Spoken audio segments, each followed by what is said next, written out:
Assalamualaikum warahmatullahi wabarakatuh. Halo, perkenalkan nama saya Zani Zahra Ailia dari Prodi Pendidikan Administrasi Perkantoran Universitas Negeri Jakarta.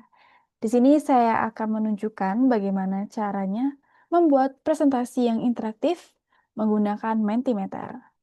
Oke, yang pertama kita akan membuka Chrome dan ketik mentimeter.com. Kalau misalkan sudah, ini akan terlihat tampilan seperti ini di laptop Anda. Nah, di sini kita tinggal memencet ini aja, go to home. Lalu ini akan mengalihkan kita ke halaman kita membuat presentasinya. Nah, ya, di sini kita tinggal pencet saja. Oke, nah seperti yang kita lihat di sini ada tiga opsi. Yang pertama itu ada start from scratch, import slides, atau start with AI. Tapi pada video kali ini saya hanya akan menunjukkan bagaimana membuat presentasi yang menarik, dan juga interaktif menggunakan Mentimeter, tapi kita dari awal gitu ya, start from scratch seperti ini. Nah, di sini ada beberapa pilihan. Ada kategori interactive questions yang dimana kita bisa mendapatkan input real time input from your audience with this question format. Nah, ini ada beberapa formatnya. Yang pertama ada multiple choice, ada open-ended, ada ranking, guess the number, ada two times two grid, pin on image, word cloud, scales, Q&A, 100 points, dan masih banyak lagi. Nah, sini juga ada quiz competition, ada yang select answer ataupun type answer. Lalu ada content slides yang dimana ketika teman-teman ingin membuat eh, materi presentasi gitu ya. Ini yang teman-teman bisa berikan gitu. Entah itu full text ataupun eh, dari image, dari satu foto bisa ditambahkan caption di sini ataupun juga video gitu ya dari YouTube. Sini pun juga ada instruction. Biasanya ini di awal ya. Tadi ini ada go to www.menti.com, enter the code, bla bla bla bla, ada QR code-nya. Nah, sini untuk sebagai contoh, saya akan menggunakan instruction di awal, ya. Ini juga teman-teman bisa mengubah warnanya itu atau temanya dari site ini menggunakan ini, Themes. Teman-teman bisa milih warnanya mau seperti apa. Saya akan mengambil ini, Vanilla Bean. Lalu kita juga bisa membuat slide yang baru. Untuk judul ya, mungkin bisa pakai ini.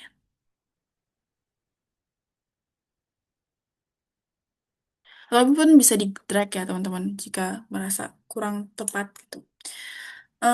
Saya akan menulis misalkan sini judul gitu ya. Nah, kita pun juga bisa memberikan gambar. Ini tinggal upload saja. Kita buka dulu dari folder filenya. Lalu kita masukkan foto yang kita inginkan. Contohnya ini.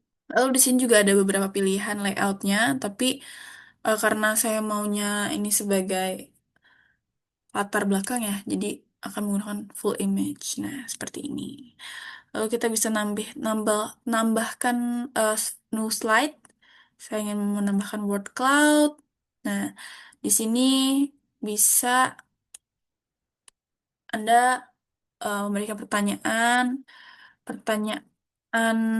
yang interaktif gitu ya. Bisa jadi kayak satu kata yang menggambarkan harimu. Nah, nanti dari sini bisa partisipan bisa juga memberikan gitu jawaban-jawabannya. Semakin besar katanya, itu berarti semakin banyak orang yang setuju gitu.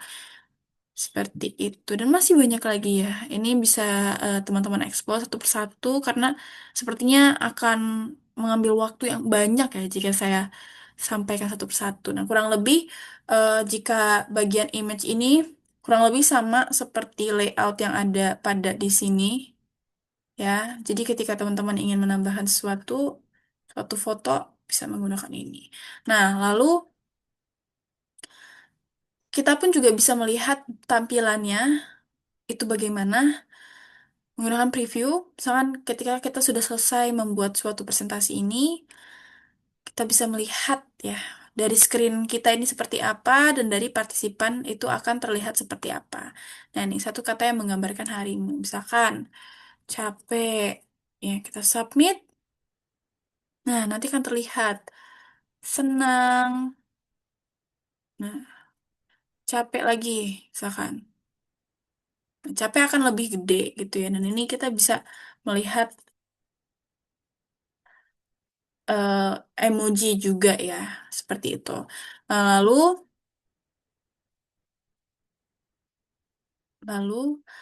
di sini akan terlihat juga results-nya, yang dimana ketika teman-teman sudah selesai menggunakan presentasi ini, teman-teman bisa melihat respon-respon yang diberikan itu apa dan bisa diintegrasikan ke dalam Excel gitu ya. Tapi ini tentunya perlu di-upgrade, perlu upgrade ya, perlu berbayar seperti itu. Nah, di sini pun juga ada templates-templatesnya jika teman-teman ingin eh, lebih cepat gitu ya. Ini ada beberapa pilihannya. Staff meeting, assessment, lalala, jadi banyak sekali.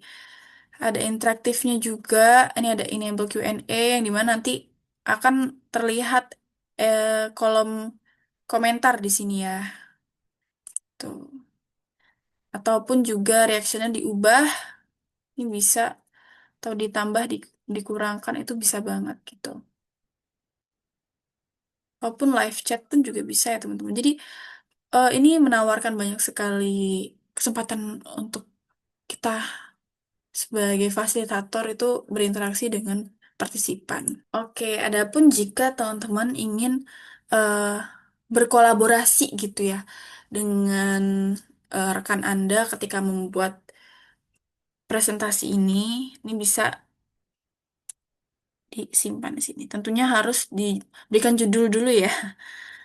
Ini anggaplah namanya adalah ini dan kita bisa memberikan menaruh email teman kita. Bisa jadi komentator, bisa jadi edit ataupun view.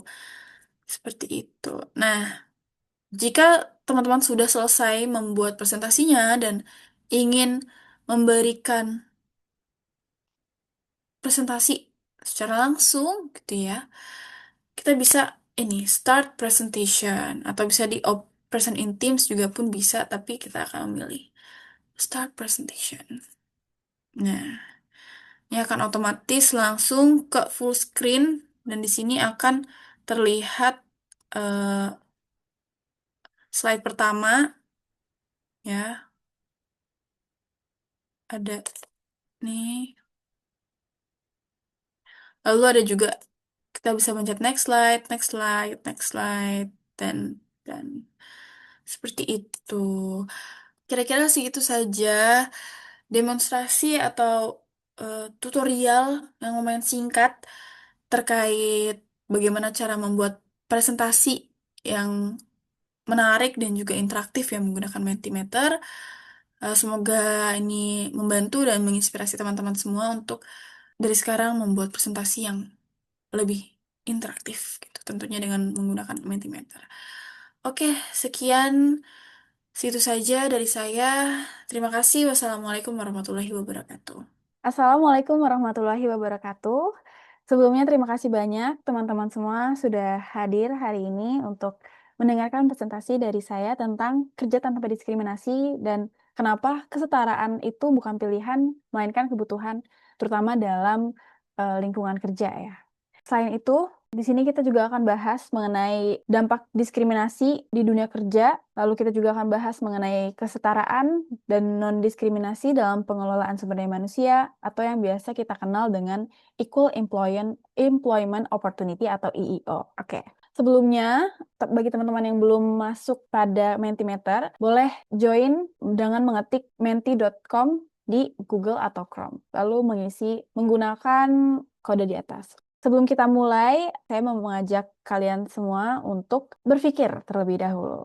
Ya, kita akan brainstorming sedikit. Oke, di sini ada slide pertanyaan yang teman-teman bisa jawab. Ini ada satu kata yang terlintas di pikiran kamu saat dengar kata diskriminasi di tempat kerja. Dan ini udah ada beberapa jawaban, yaitu ada yang bilang bully, konflik, rasis, dikucilkan, jahat, dan dibedakan. Oke, lebih banyak ya jahat. Betul sih. Memang diskriminasi itu suatu hal yang jahat ya, teman-teman. Oke, menarik ya. Kata-kata yang muncul-muncul ini itu menunjukkan bahwa diskriminasi itu bukan sesuatu yang asing bagi kita. Tuh.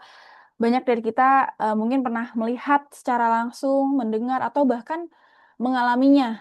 Diskriminasi itu, terutama di tempat kerja, ini bukan hanya tentang gender saja, bukan hanya tentang ras kamu, tapi ini lebih luas, bisa dari etnis, bisa juga dari umur, dan masih banyak lagi gitu, dari latar belakang gitu ya. Oke, sekarang next. Sini saya punya pertanyaan lagi. Menurut kamu, seberapa sering diskriminasi di dunia kerja terjadi ya? Bisa kalian isi, di sini ada beberapa pilihan, ada masih sering terjadi, jarang terjadi, hampir tidak ada, atau bahkan teman-teman tidak tahu apakah ini masih terjadi atau tidak. Oke, masih banyak ya. Di sini dari 9 partisipan ada 6 orang yang memilih, yang mengisi, 5-nya itu bilang masih sering terjadi, 1 itu bilang tidak tahu. Oke, betul ya teman-teman. Diskriminasi itu masih banyak banget terjadi, dan ini salah satu contohnya ada survei yang dilakukan pada pekerja wanita di Indonesia oleh Popflix. Ini survei tentang di tempat kerja mereka itu ada atau tidak sistem pelaporan masalah diskriminasi gender. Nah, itu kan di Indonesia ya, terutama itu yang pekerja wanita. Tapi nyatanya ini adalah permasalahan global gitu. Ini bukan permasalahan individual atau ya perorangan, tapi ini merupakan permasalahan yang tidak hanya dirasakan oleh kita-kita saja, tidak hanya dalam satu negara saja, tapi ini permasalahan yang sangat meluas gitu ya. Bahkan di negara-negara yang sudah maju gitu ya, seperti misalkan Jepang, USA, dan negara-negara lainnya, negara-negara Eropa, itu pun juga masih banyak terjadi diskriminasi gitu. Entah itu dari ras atau gender, nah itu bisa mempengaruhi peluang gitu. Entah itu dari peluang pengembangan karirnya, atau bahkan gaji gitu. Ataupun bahkan mereka bisa tidak mendapatkan pekerjaan dari awal gitu ya. Oke, sekarang kita next. Nah, apa itu EEO? EEO atau Equal Employment Opportunity adalah mengenai suatu kesempatan yang adil untuk semua. Dan ini maksudnya adalah dalam lingkup pekerjaan, semua karyawan itu seharusnya memiliki kesempatan yang sama, kesempatan yang adil gitu ya. Tidak hanya equality yang kita junjung gitu, tapi juga equity gitu ya, atau keadilan gitu. Maksudnya itu apa? Maksudnya itu dari sini kita tuh tidak boleh menilai seseorang, terutama dalam konteksnya ini adalah pekerjaan gitu ya, dari identitas atau latar belakangnya, tapi harus berdasarkan kompetensi.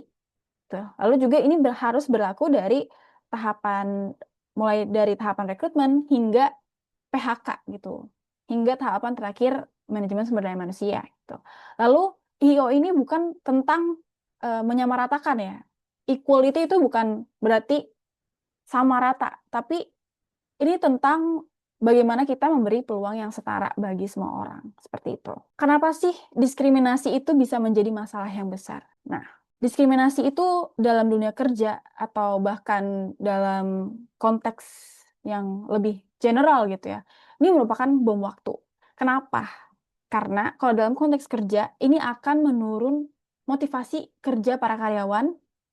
Lalu talenta-talenta yang bagus itu akan pergi karena ya tadi dari awal kalau misalkan dari mulai proses rekrutmen saja itu sudah terjadi diskriminasi atau melihat misalkan dari gendernya, dari rasnya, etnisnya, itu berarti kita bisa saja menilai orang itu bukan dari kompetensi atau memilih calon karyawan itu bukan dari kompetensi. Makanya itu bisa dibilang talenta bagus akan pergi karena tadi gitu ya. Lalu diskriminasi juga akan membuat lingkungan kerja menjadi toksik. Ini pasti ya, sudah pasti. Lalu yang paling terakhir ini tidak hanya merugikan karyawan, tapi ini juga merugikan perusahaan karena reputasi perusahaan akan rusak gitu. Seperti yang dibilang orang-orang gitu ya, saya pernah mendengar bahwa promosi yang terbaik itu dari mouth to mouth, mouth to mouth. Kalau misalkan Anda ingin membangun perusahaan, pasti kita juga memikirkan tentang reputasi gitu ya. Pasti kita juga memikirkan tentang citra gitu ya. Tapi kalau misalkan terdengar dari luar bahwa lingkungan atau cara kerja perusahaan tertentu itu toksik, yaitu itu pasti akan merusak reputasi perusahaan tersebut begitu. Oke. Nah, di sini juga ada peran strategis MSDM. Di sini pastinya MSDM itu punya posisi yang krusial ya, karena bukan hanya mengurus secara administrasi gitu ya, bukan hanya mengontrol saja melihat perkembangan kerjanya apakah sudah sesuai dengan target atau semacamnya, tapi ini MSDM ini juga menjadi penjaga gitu, penjaga sistem atau keadilan dalam suatu sistem di lingkungan kerja tersebut. Nah, di sini tugas MSDM adalah pertama untuk menjaga sistem itu tetap adil dan objektif. Yang kedua, menghapus bias. Lalu juga yang terakhir ini mengawal kesetaraan dari awal sampai akhir atau kita harus memastikan bahwa semua orang itu punya akses untuk berkembang gitu. Yang tadi bukan hanya tentang sama, tapi juga harus adil gitu. Semua orang harus punya akses untuk berkembang. Di sini saya mau nanya ke teman-teman semua. Menurut teman-teman, seberapa besar peran MSDM dalam menciptakan keadilan kerja? Boleh dimainin aja ininya, kursornya atau telunjuk kalian. Ya. Agree ya, strongly agree. Pastinya besar banget gitu ya peran MSDM itu dalam menciptakan keadilan kerja, terutama dari tadi yang sudah aku sampaikan gitu, bahwa MSDM ini bukan cuma mengurus atau mengawasi saja, tapi juga MSDM adalah penjaga sistem atau penjaga keadilan sistem kerja di suatu organisasi seperti itu. Oke, boleh next. Nah, lalu kalau misalkan kita sebagai misalkan future HR atau semacamnya gitu ya, bagaimana sih kesetaraan itu bisa dilakukan? Nah, caranya itu ada gitu ya. Yang pertama, rekrutmen harus berbasis kompetensi. Jadi dari awal itu harus sudah dilakukan kesetaraan. Itu harus sudah dilakukan EEO gitu ya. Jadi tadi harus berbasis dari kompetensi, sesuaikan dengan lowongan yang dibutuhkan gitu ya. Apa kira-kira skill yang kita inginkan gitu, yang kita butuhkan, yang cocok untuk perusahaan kita gitu. Lalu ada juga gaji yang transparan dan rasional. Nah, ini membahas terkait banyaknya juga diskriminasi yang terjadi dan itu mengambil dari gaji gitu ya. Kayak banyak juga kasusnya misalkan dalam satu perusahaan dua orang punya posisi yang sama, mirip-mirip aja gitu. Misalkan staff dari satu bidang gitu, dua orang ini, tapi yang satu laki-laki, yang satu perempuan, tapi yang paling besar gajinya itu yang laki-laki gitu. Sedangkan ya belum tentu yang dilakukan oleh si laki-laki ini lebih banyak gitu atau apa sih yang dilakukan sampai gajinya itu bisa lebih besar gitu daripada si yang perempuan ini. Makanya ini bisa dibilang harus transparan gitu, harus jelas dan harus rasional begitu. Lalu ada juga penilaian kerja pakai indikator yang jelas. Nah, ini maksudnya biasanya itu juga ada KPI ya, Key Performance Indicator yang perlu digunakan gitu. Dan juga ini harus jelas. Dan ini pastinya tadi tidak bisa adanya bias jika ini ingin diterapkan gitu ya. Lalu juga ada yang terakhir akses pelatihan yang setara. Nah, terakhir nih, kita melakukan refleksi terlebih dahulu sebelum kita menutup. Kalau misalkan kamu menjadi HR di suatu perusahaan, kira-kira kebijakan apa yang akan kamu ubah agar lebih adil? Ini boleh ya disesuaikan dengan yang sudah saya presentasikan atau misalkan teman-teman memiliki ide lainnya gitu. Oke, boleh diisi teman-teman. Oke, di sini sudah tertera ya 5 jawaban. Yang pertama itu mungkin bisa membuat indikator penilaian lebih jelas dan adil. Oke, bagus, bagus, bagus. Lalu nextnya membuat peraturan berdasarkan IIO. Oke, kesetaraan karyawan dan transparansi. Oke. Tidak memprioritaskan karyawan dengan alasan personal. Oke, good, good. Kesempatan belajar yang setara. Betul banget, teman-teman. Oke, sebagai penutup, saya ingin menyampaikan suatu hal yang penting bahwa kesetaraan di tempat kerja itu bukan tentang siapa yang paling kuat, siapa yang paling banyak gitu teman-teman ya, tapi tentang siapa yang diberi kesempatan untuk tumbuh. Nah, di sini organisasi yang adil tentunya bukan hanya tentang mematuhi hukum saja, tapi bagaimana mereka bisa menciptakan ruang kerja yang manusiawi, produktif, berdaya saing, dan itu harus benar-benar terinternalisasi pada setiap orang di dalam perusahaan tersebut, terutama pada pimpinan-pimpinannya. Begitu ya. Jadi, moral of the story bahwa kesetaraan itu bukan pilihan moral semata, tapi ini adalah fondasi masa depan dunia kerja kita. Sekian presentasi dari saya, semoga bermanfaat. Saya Zani Zahra Ailia, pamit undurkan diri. Terima kasih.